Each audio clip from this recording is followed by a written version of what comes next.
Wait.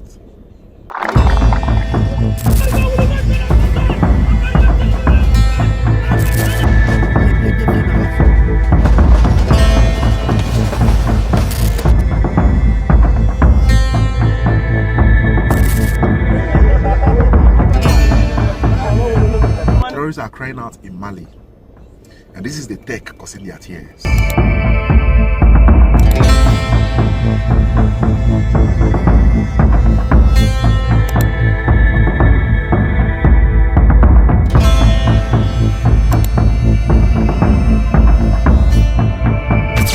You know, this terrorist has had a big grip on world peace long, but after what AES deployed against them, maybe we should ask a different question now.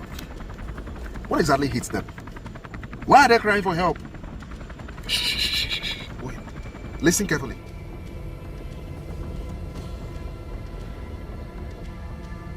That humming sound over northern Mali is not ordinary aircraft noise.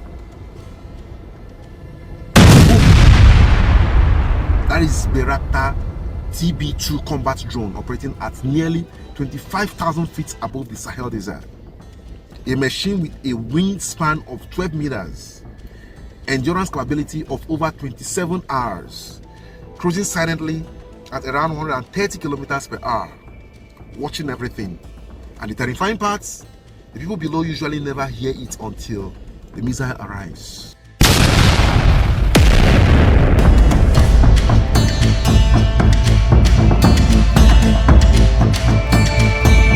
This is tech. A battlefield where Mali, Burkina Faso, and Niger are no longer relying only on soldiers with rifles, but on layered surveillance systems, precision strike drones,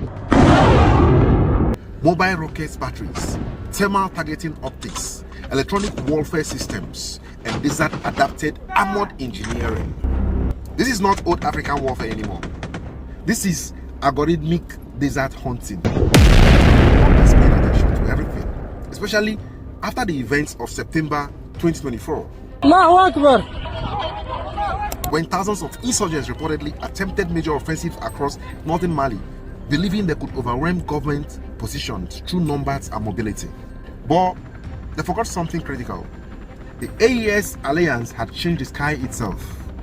Let us begin with the machine many fighters now fear most, the Turkish Bayraktar TB2.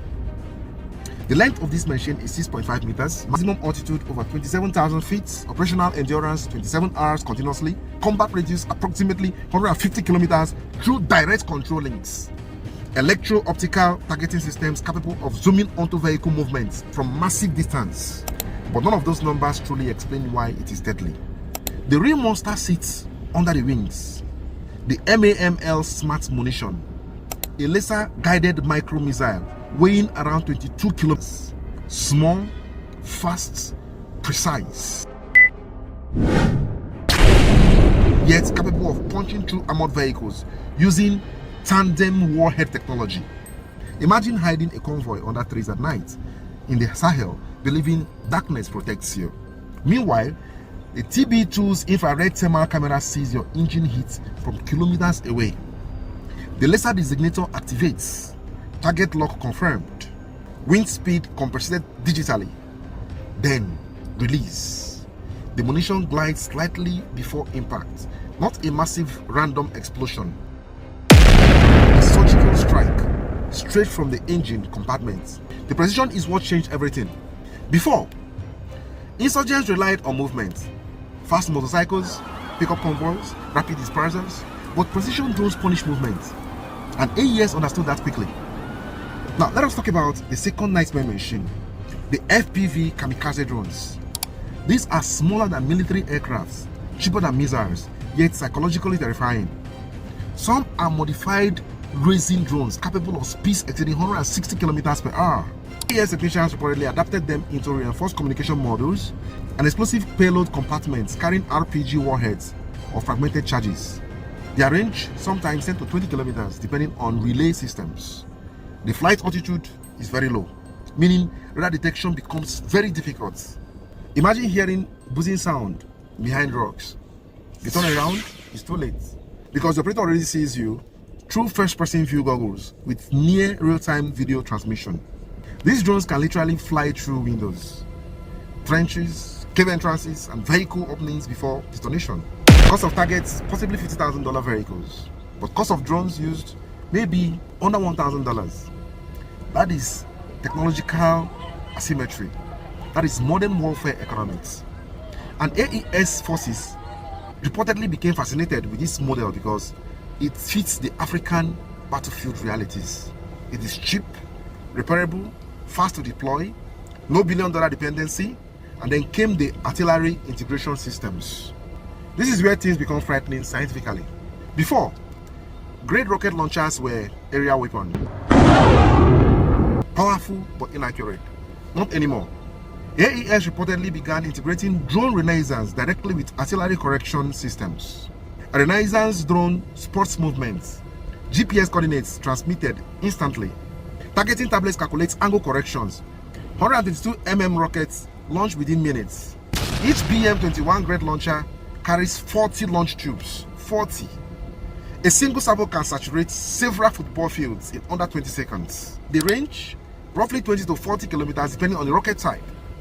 The warhead types, high explosive fragmentation, incendiary, cluster configurations, meaning entire camps can disappear beneath overlapping shock waves before survivors understand what's happened to them.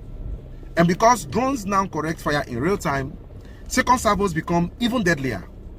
One AES operator reportedly described it as the first strike creates panic, the second strike destroys escape. That is battlefield synchronization. But perhaps the most technological fascinating evolution is the sensor warfare itself. The AES battlefield increasingly revolves around detection. Who sees first? Who tracks first? Who calculates first? Thermal imaging systems mounted on drones and armored vehicles can identify body heat signature through darkness. Some optics reportedly detect heat differentials from several kilometers away. That means you hide under trees, you'll be seen. You turn off headlights, seen. You move at night, still seen. And because desert terrains heat differently than human bodies, advanced infrared systems can distinguish movement patterns even in harsh conditions. This is why insurgents increasingly abandoned large formations. Technology forced them smaller.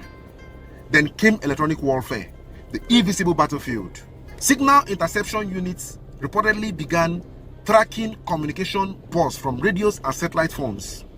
Meaning, once a transmission occurs, location triangulation becomes possible. And once coordinates exist, the drones arrive. This is why many analysts say that AES warfare is becoming sensor-centric. The weapon fires only after data confirms. Now, let us discuss the aircraft that changed fear itself in the Sahel skies, the Sukhoi strike jets.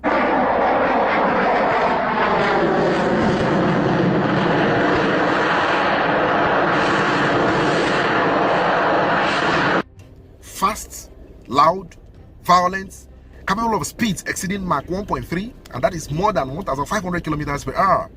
Payload capacity, thousands of kilograms of bombs, rockets, and guided munitions. Some strike packages reportedly combine unguided rocket saturation with precision-guided follow-up attacks, meaning first comes area destruction, then targeted elimination. And psychologically, jet aircraft transform battlefields. Because unlike drones, you hear Sukhoi engines coming. That terrifying roll, echoing across desert valleys, creates panic before impact even happens. But here is where the African ingenuity becomes truly fascinating. The AES Alliance reportedly realized quickly that imported hardware alone cannot survive Sahel conditions. So local engineers adapted systems continuously. Thus filtration modifications for engines, reinforced suspension systems for armored vehicles traveling rocky terrains, improvised drone launch rails mounted onto desert pickup platforms, portable solar charging stations for remote drone teams operating far from the cities. Think about that. African technicians engineering battlefield power systems in remote desert environments under sanctions and supply pressure. That is not dependency. That is adaptation under fire.